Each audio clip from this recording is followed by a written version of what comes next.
Sóplale, sóplale, sóplale, quiero ver. A ver, quiero verte soplando.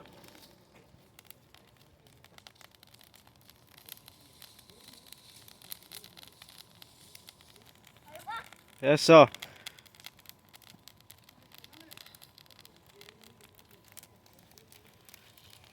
Échale, échale ahí, échale ahí. Eso.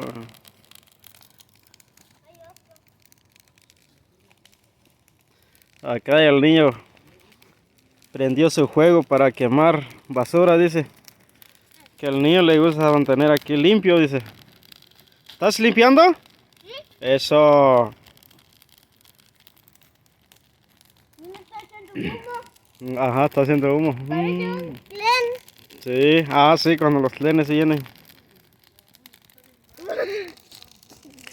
Que hay un casita de perrito, perrito. Ay, no me meterme. ¿Te vas a meter ahí? ¿Qué estás haciendo? Ya no hay perro. Porque si hay perro te come.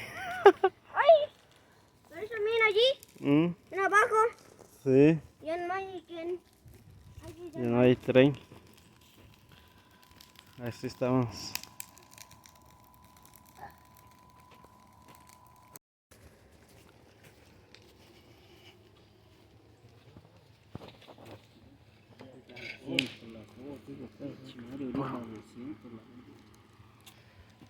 Yo le di porque esa madre cuesta 700.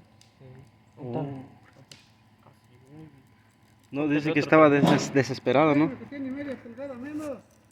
Ah, sí.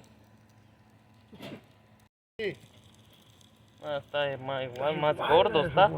Es que...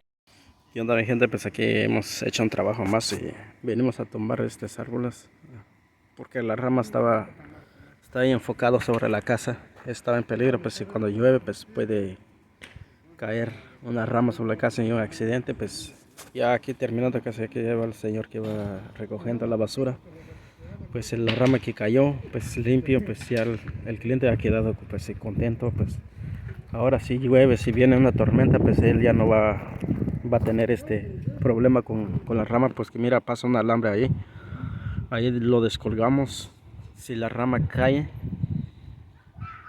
lo va a romper en luz y va a acudir un accidente como este vecino que ahí está, mira, esa rama que está ahí, pues no es una rama, sino es que es un árbol que cayó sobre eso. Aquí hay su cabeza de, quién sabe, mira, me sorprende, eso puede ser de un chivo, un perro, quién sabe, tirado acá, mira. ¡Wow, qué miedo! ¡Hay huesos! Así como le digo, pues aquí está este árbol, pues se cayó. Órale, este árbol absolutamente está cargando la casa. La casa lo está cargando, pero no hay nadie que vive ahí adentro. Pues qué bueno, porque si no, es un susto que da con esto. Así mi raza, pues espero que les guste nuestro video y nos pedimos de un video más con esta. Hasta la próxima.